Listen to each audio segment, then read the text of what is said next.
Personality tests. We've all done them. We spend 10 minutes answering questions online with flattering answers to make yourself feel good, and then forget about it 5 minutes later. We as people enjoy having another person understands us. But what happens when a game understands you? In 2023, Japanese developer Rizadori released Refined Self, the personality test game. Not a game with a personality test, a game that is a personality test. Every action you take, how long you sit on a bench, which NPC you talk to first, feeds into an algorithm analyzing who you are. So how accurate is it? And does it deserve a chance? This is what I found in my experience with Define Self, the personality test game. We find ourselves in some kind of office with this classy robot. After telling him we have no idea who we are, he suggests playing a personality test game from 100 years ago. He also drops an important hint at the end. It should teach you what kind of a human you are, he says. From this we know at least we are human. We also get a warning that the time we spent to make an answer is taken into account. It even takes streaming and recording in mind. I chose yes. It seems this game was originally created by a doctor named Dr. Kusunoki to input personality into robots. The same doctor tells us through a computer message that we'll be taking control of a girl who is very important to her. We are free in our actions, but we are limited in time, with each decision affecting our personality. Let's play this game honestly and see what we can get at the end. You finally begin, and immediately the retro visual style stands out. It captures that distinctive Super Nintendo Game Boy look that I've always loved. We find ourselves near a lighthouse with a doll-like girl that has a spring in her back, looking sadly at her grave. The girl states that the doctor who we assume is her creator is dead, and now she is lost to what to do. Now the game opens up and you can do whatever you want. Firstly, you can check on objects, and we test this by examining the grave near us, which shows us that this game takes place in the 22nd century. We get a pop-up that says Adventurer +1. It seems triggering analysis is this game's way of figuring out your personality. The UI we have is divided by menu, number of coins, and a heart, which increases your progress with each action you take. Once analysis is 100% complete, the game will end. Problem is, you don't know which actions matter. Sitting on a bench for 30 seconds versus 5 seconds. Does that mean something? The game never explains its criteria, it just watches you. We come across a scrap digging cave, and after digging for a few scraps, we get back to the road. Maybe you can sell this for some money.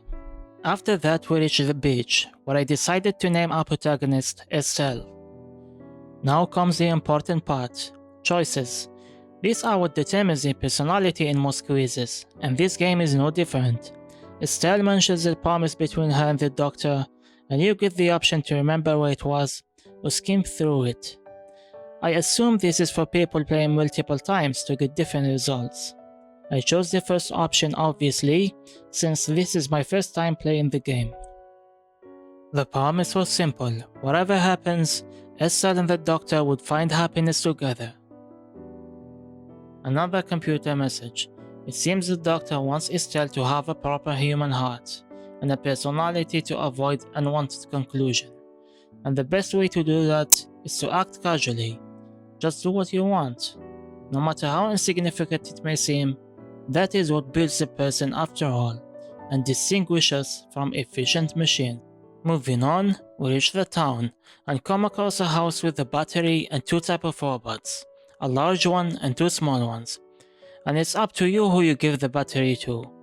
The battery seems to be the property of the large one, and it seems the other two wants to steal it. Now here comes the shocker. It seems both would die without it, so the theft kinda makes sense here. It's for survival after all. As for you, whoever you pick here there will be casualties. so you can either give it back to its proper owner and let the other two die, or sacrifice him so they can live, or get rid of the battery altogether. I did not expect such a heavy weight from the get-go. All choices will make me feel terrible, but if it was up to me, I would go by the numbers and give it to the little ones. I feel bad for the big one, but hey, at least we got a golden scar for it. On to the next one. We find a girl named Kokoro who seems very similar to Estelle. Maybe she is a doctor's creation too? She asks us something puzzling but curious. Does Estelle think the doctor is dead? If you open the inventory, you'll find a letter that she left for you promising to meet 100 years later. Now that can't be possible, unless she plans on coming back to life somehow. Kokoro throws another choice our way of helping her draw and painted sheep, so we oblige and she thanks you for the help. I thought that would be the end of it, but nope. We get a mini game of you actually painting the sheep. Neat. We get 5 coins for our trouble, and it seems Estelle can smile right now. It's a bit surprising. After that, we see our reflection in the mirror nearby and get a few choices. Since I'm lost right now, I pick the second choice, and Estelle answers by stating that she should keep her promise and be happy, like the doctor told her to. Next to Kokoro's house, we find a traffic light, and get the choices of thanking it, complaining about waiting for the lights to pass every time, or trying to talk to it. I picked the second choice since I assumed complaining is all I'm going to do, but oh no, to my surprise, Estelle ends up destroying the traffic light. This isn't what I wanted? Great, guess I'm a vandal now. Onto the next station, we find the recycle section, and get the chance to trade our scraps for cash. I am rich now.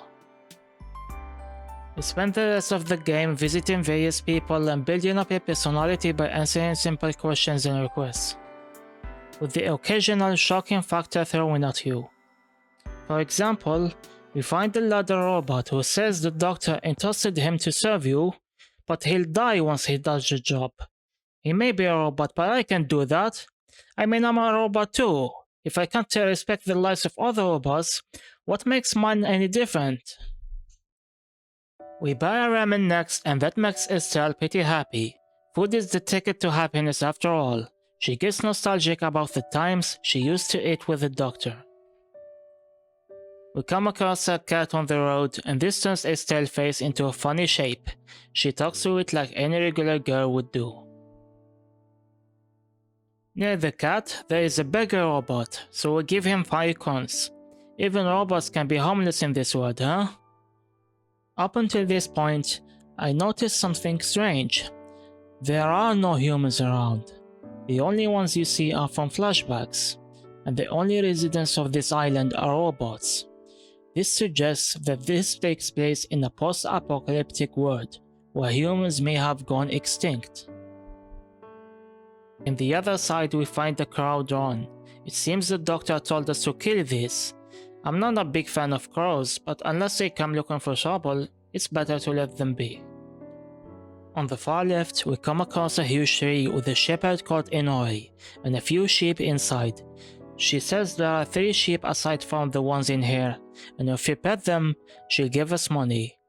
Now this may seem like a normal request now, but later, you just find out how important these sheep are to our story.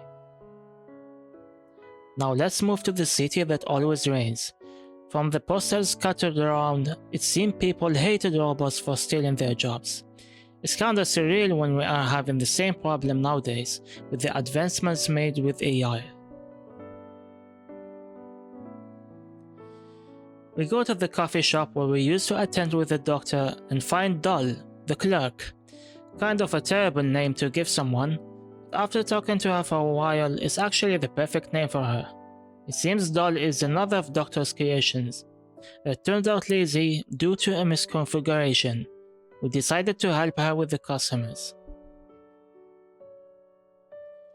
Time for another minigame. You just have to give the customers the coffee they want.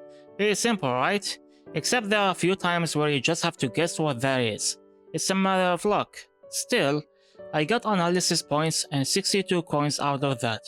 So I say this visit was worth it. Thanks, doll. You turned out to be the most relatable character in this game. Going left, we find the doctor's lab. Use the elevator and get a flashback of Estelle asking the doctor about her purpose. And it seems the doctor simply wanted a friend. Looks like the doctor didn't have any human friends, so she made one. It seems she was bullied as a child for having white hair, and she grew distrustful of other people.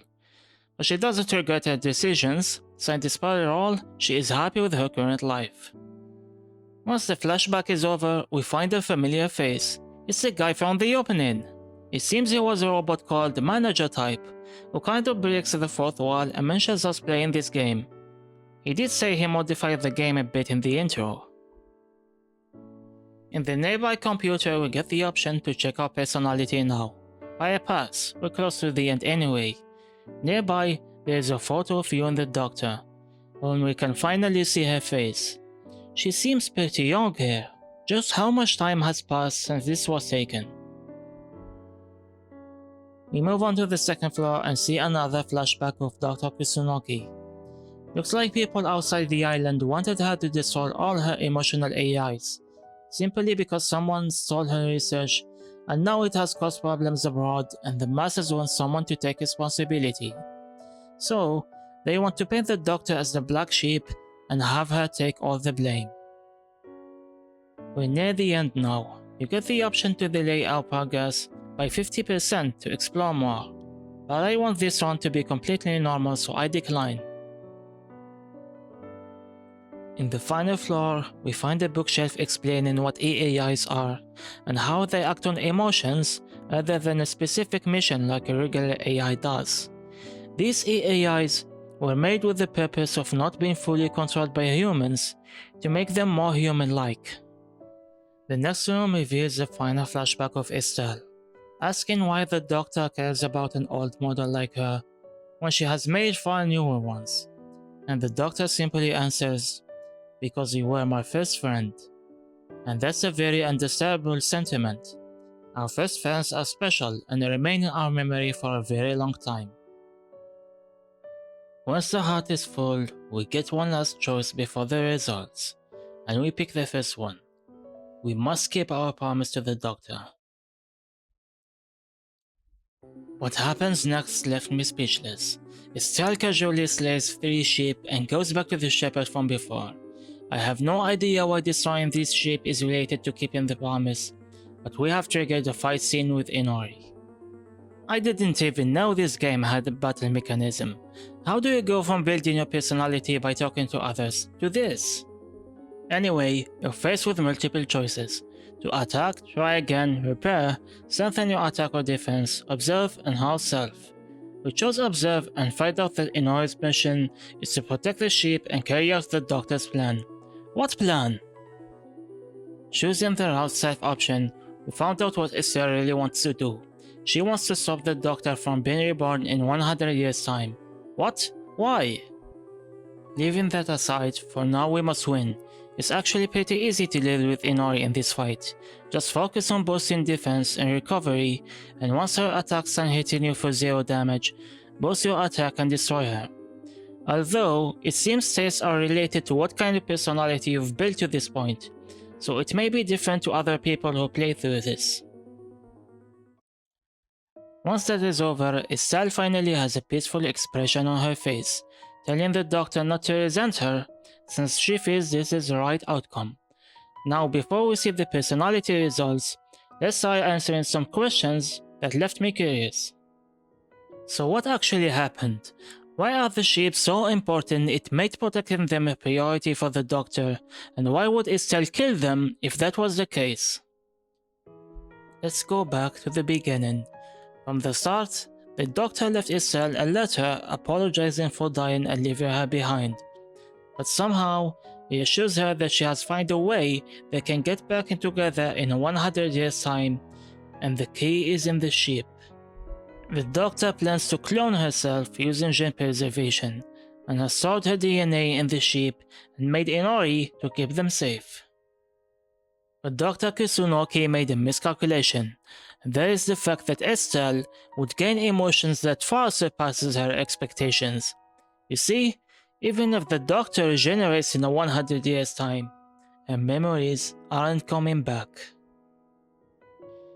The entire time, the game has been teaching us that a personality is made by the actions we do. The clone will have none of the traits the old Doctor had. Even if she is the same physically, she will be a complete different person. That is the conclusion Estelle has reached. So, to save her precious Doctor from committing a taboo, she decided to ruin her plan and get rid of the ship. After all, the Doctor is an irreplaceable existence in her heart that a clone cannot simply hope to match. I found it funny that in the end, the creation somehow ended up with more emotions and understanding of ethics than her own creator. Still, there is one more question left to answer. Did Estelle really succeed in stopping the Doctor from regenerating? When you start the game, it is stated that you are a human with no memories, and this game takes place 100 years ago. Could it be? Another computer report. From how this report feels about Estelle and humans, it is fair to say that the Doctor is the one who is writing this. Now, it's finally time to export our personality. And the result that I got is the philosopher, a perfectionist who always stops at a decision to consider it until satisfied. I'd say this is pretty accurate. I mean, the analysis we just did proves it. I'm pretty satisfied with this outcome. For a game so simple and short, it was pretty enlightening. I began to care about Estelle and Dr. Kusunoki. And while I think there are a few different results you can get, like actually supporting the Doctor's plan, this is a video about me reflecting on my experience in the game. Things might be different for you. So if you're curious about the game, it's on promotion for $3 until the new year, so be sure to play it for yourself. And if you do, be sure to let me know how things went in the comments. Thanks for watching, and I'll see you in the next video.